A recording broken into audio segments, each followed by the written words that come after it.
Today we're going to set our sights on the stars in the Bible. The Bible is incredibly interconnected with threads that run through it from beginning to end. In this podcast, I will uncover these threads, help you dig deeper into God's truth, and inspire you to live your life with greater confidence and joy. Welcome to Bible Threads with me, Dr. Bruce Becker.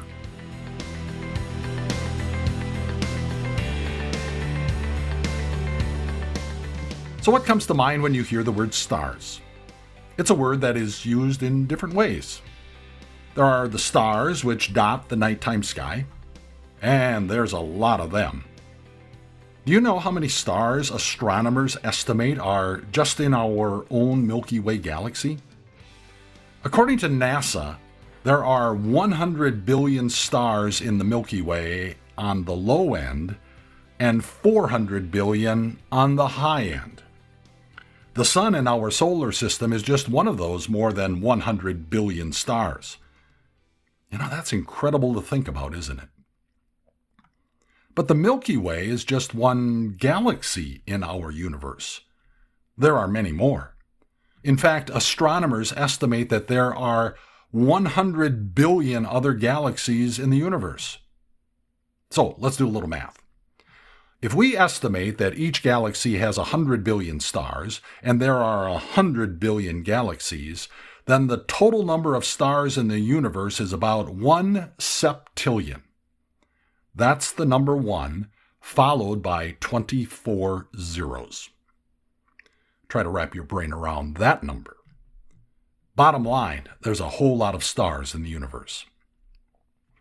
Another kind of star is portrayed as a 5-pointed figure or shape. Unless, of course, you're Jewish, then you have a 6-pointed star, known as the Star of David. And you can find this 6-pointed star on Israel's national flag. The 5-pointed figure or symbol is used in many ways. Probably the most common is that stars are used to rate or rank goods and services. For example, you purchase a product online from Amazon. Amazon wants you to rate it. 5 stars is the best, 1 star is the worst. Or I suppose no stars is even worse than 1 star.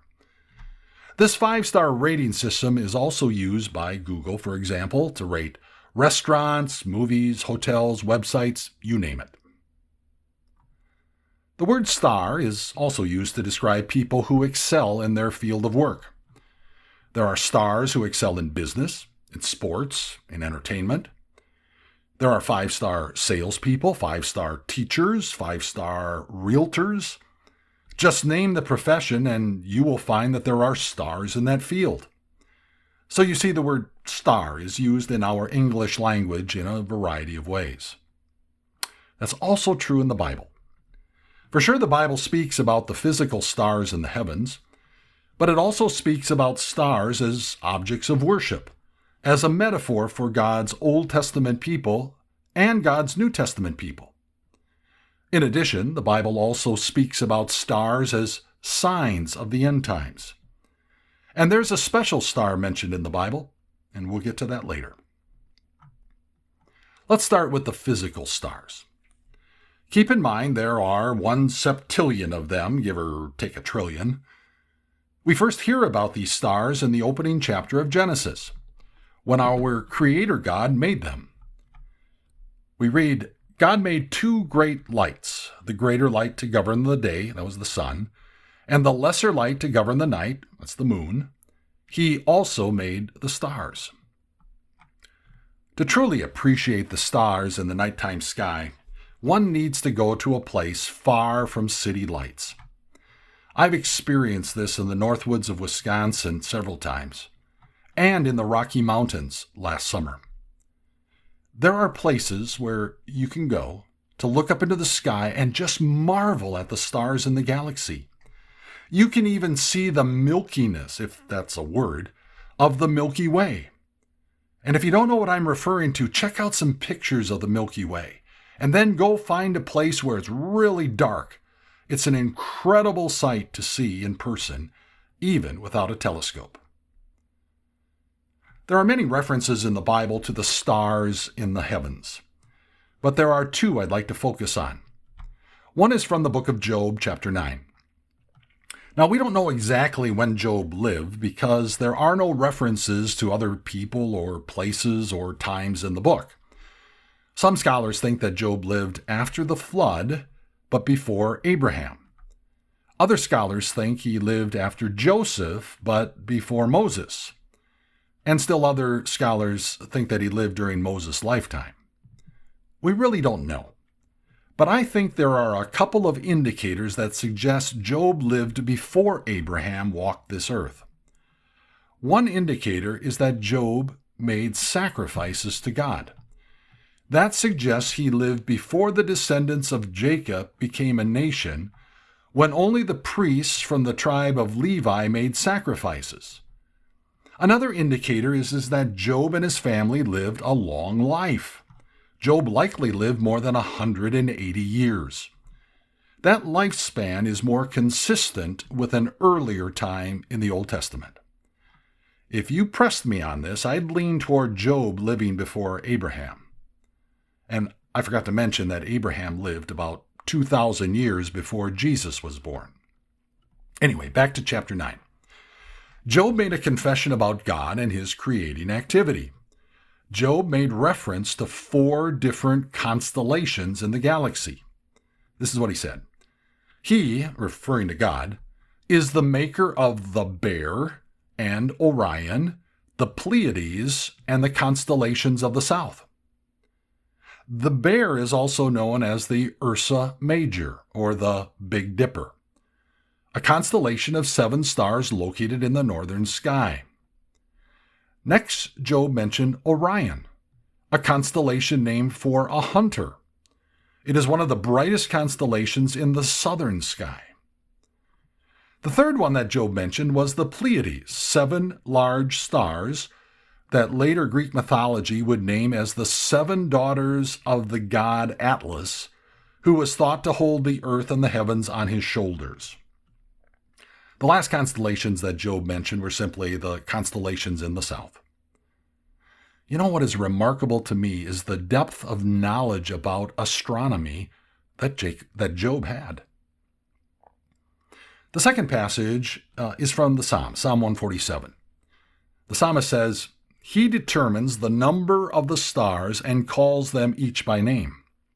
Great is our Lord and mighty in power. His understanding has no limit." Now think about that. Human astronomers estimate there are about 1 septillion stars in the universe. The God who created them all knows the exact number and gave them each a name. I don't know about you, but my puny brain can't begin to grasp the greatness and power of our God. But I know this: the stars in the universe testify to that greatness and power. Did you know that for centuries people have made the stars in the galaxy objects of their personal worship? When the Israelites were about to enter the land promised to Abraham, Isaac, and Jacob, after wandering in the Sinai Peninsula for 40 years, Moses told the people to be on guard against worshiping created things rather than the Creator. In the land of Canaan that they were about to take possession of, were people who worshiped the sun, moon, and stars. Moses warned of worshiping any created shape, any animal or bird or fish in the sea, and he then added, "And when you look up to the sky and see the sun, the moon, and the stars, all the heavenly array, do not be enticed into bowing down to them and worshiping things the Lord your God has apportioned to all the nations under heaven." The Lord was so serious about his people not worshiping the sun, moon, or stars that later in the book of Deuteronomy he told the people, "If a man or a woman living among you in one of the towns the Lord gives you is found doing evil in the eyes of the Lord your God, in violation of his covenant, and contrary to my command, has worshipped other gods, bowing down to them, or to the sun, the moon, or the stars in the sky, and this has been brought to your attention, then you must investigate it thoroughly. And you know what the punishment was for worshiping heavenly objects? Death by stoning. The Lord considered this kind of worship detestable. In Acts chapter 7, when Stephen addressed the Sanhedrin, he recounted the fact that the Old Testament Israelites often failed to worship the Creator, and instead worshipped created things. Stephen quoted the prophet Amos, who was speaking the word of the Lord. The Lord said, "Did you bring me sacrifices and offerings 40 years in the wilderness, people of Israel? You have taken up the tabernacle of Moloch and the star of your god Rephan, the idols you made to worship. Therefore I will send you into exile beyond Babylon." Worship of the idol Moloch was detestable to the Lord. One reason, it involved the sacrifice of children. Yet some in Israel worshipped Moloch.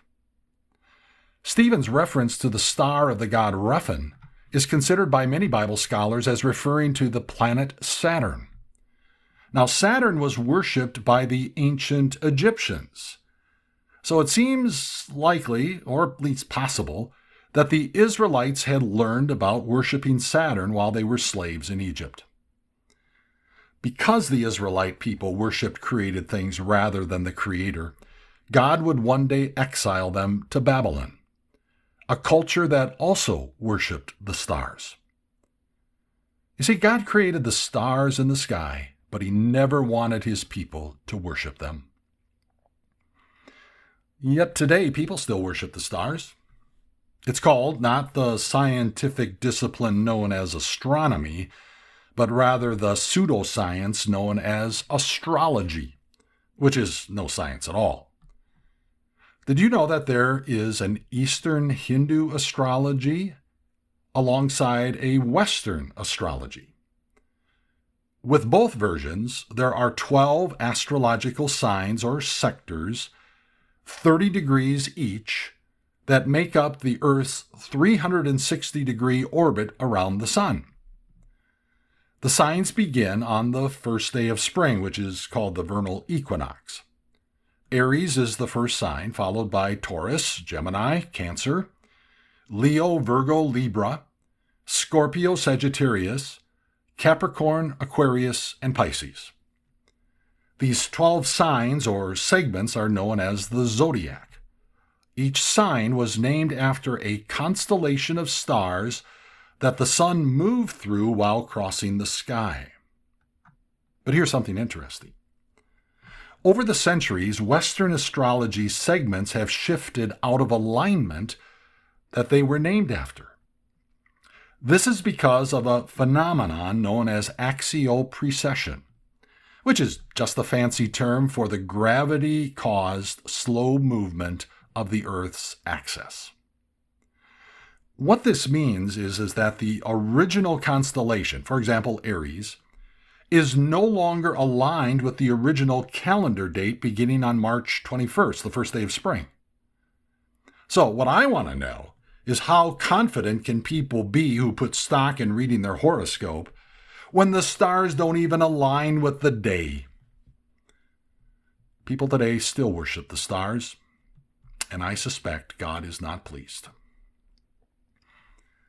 There's a third way the Bible uses the word stars.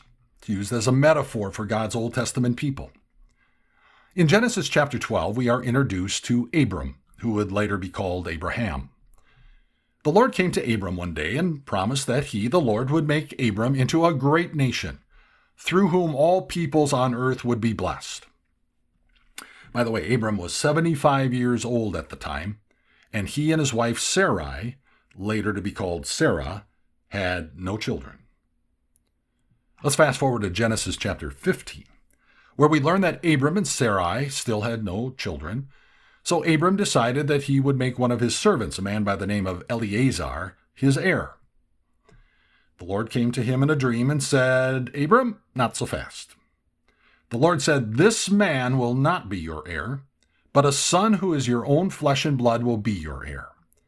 He took him outside and said, "Look up at the sky and count the stars, if indeed you can count them.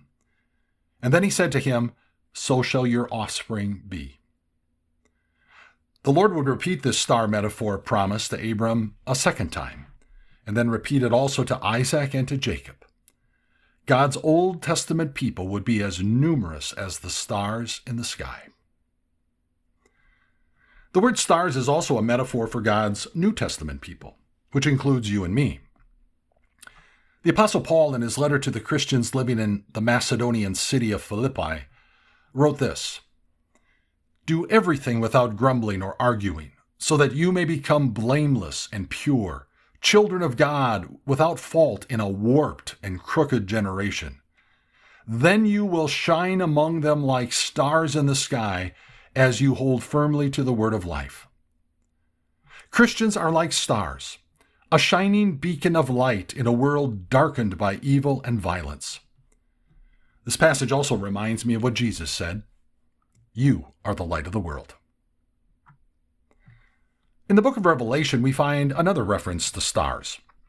The Apostle John, who was exiled to the island of Patmos, was gifted by God with a series of visions that revealed that no matter how evil this world gets, the Lord is still in control and he still wins. In fact, he's already won. He has already defeated Satan and has secured our eternal life. Here's what we read. In his right hand, in the right hand of Jesus, he held 7 stars, and coming out of his mouth was a sharp double-edged sword. His face was like the sun shining in all its brilliance. When I saw him, this is John speaking, I fell at his feet as though dead. Then he placed his right hand on me and said, "Do not be afraid. I am the first and the last. I am the living one. I was dead, and now look, I am alive forever and ever. And I hold the keys of death and Hades. Write therefore what you have seen, what is now and what will take place later. The mystery of the 7 stars that you saw in my right hand and of the 7 golden lampstands is this. The 7 stars are the angels of the 7 churches, and the 7 lampstands are the 7 churches." So, who are the angels of the 7 churches? By the way, the 7 churches were 7 actual Christian churches that existed in the first century. They were all located in the western part of Asia Minor, which today is the country of Turkey. The 7 churches were located in 7 cities: Ephesus, Smyrna, Pergamum, Thyatira, Sardis, Philadelphia, and that's not Pennsylvania, and the last one in Laodicea. Back to the word angel. It means messenger. So who were the messengers that delivered a message in these 7 churches? It is very likely referring to the pastors of these churches. They delivered God's message to the people through their teaching. In this vision, the stars represented God's New Testament messengers to his New Testament people. Matthew, Mark, and Luke's Gospels all refer to something happening to the stars in the universe just before the Lord Jesus returns on the last day.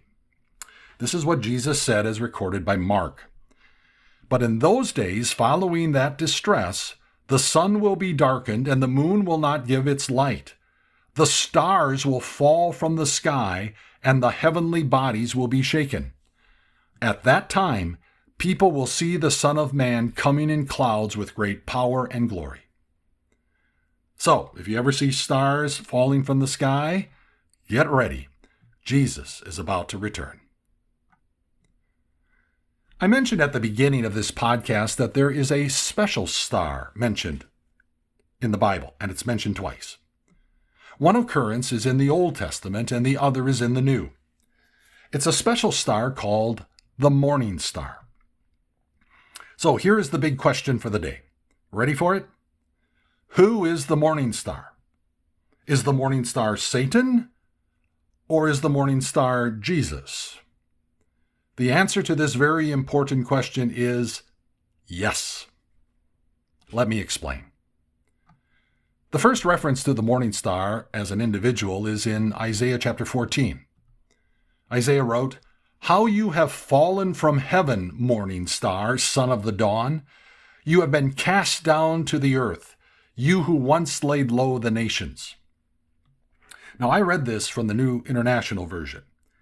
Do you know how the King James Version and the New King James translate it? Instead of morning star, the King James Version say, Lucifer, son of the morning. Now, it's clear from the rest of the chapter that Isaiah is referring to Satan's fall from heaven. Satan being cast out of heaven and earth, down to the earth, reminds me of something Jesus said in Luke 10. Prior to this, Jesus had sent out 72 missionaries to tell people about him. When they returned, they were ecstatic. They said, Lord, even the demons submit to us in your name. To which Jesus replied, I saw Satan fall like lightning from heaven. I have given you authority to trample on snakes and scorpions and to overcome all the power of the enemy. Nothing will harm you. However, do not rejoice that the spirits submit to you, but rejoice that your names are written in heaven. So in the Old Testament, the morning star refers to Satan, who was cast out of heaven after he rebelled against God. Now in the New Testament, in Revelation chapter 22, Jesus unmistakably identifies himself as the morning star. In the last chapter of Revelation, Jesus tells the Apostle John, I, Jesus, have sent my angel, my messenger, to give you this testimony for the churches. I am the root and offspring of David and the bright morning star. So, why are both Jesus and Satan described as the morning star? Why is the same term used to describe both? It's interesting to note that this concept of the morning star is not the only concept that is applied to both Jesus and Satan. For example, in Revelation chapter 5, Jesus is referred to as the Lion of the tribe of Judah. In the Apostle Peter's first letter, he describes Satan as a roaring lion, seeking someone to devour. Both Jesus and Satan are described as having characteristics of a lion, but they're totally different characteristics. Jesus is similar to a lion in that he is the king. He is royal, powerful. Satan is similar to a lion in that he seeks to devour other creatures. Jesus and Satan have very different characteristics compared to a lion. Did you also notice that Jesus didn't just say that he was a morning star? He said he was the bright morning star. The word bright can also mean shining or radiant. The bright morning star is a star that outshines all the others. Jesus, as God's Son, the Lord of the universe and creator of all, is the bright morning star. Jesus is the most holy and powerful light in all the universe. Remember how Jesus told his followers, I am the light of the world? One final thought to keep in mind when we talk about the morning star. Satan is a created being. He exists because God created angels. He was an angel before he fell away and rebelled. So while both Jesus and Satan can be described as morning stars, there's no equating Jesus and Satan, not even close. Satan is a created being. Jesus is the creator and the light of the world. Only Jesus' light is bright. Satan may be a morning star, but nothing like the one true bright morning star, Jesus Christ, the light of the world. Stars. They're one of the Bible's storylines. If you have any thoughts or questions about this podcast, please email me at bruce@timeofgrace.org. Thanks for listening. I do want to tell you that I'll be taking some time off this summer from my podcast, but I'll be back. This fall, I'll be starting a new Bible Thread series called By the Numbers. We'll take a look at how different numbers are used in the Bible along with their significance and symbolism. Until then, why don't you check out our other podcasts at Time of Grace? I think you'll appreciate listening to them. God bless.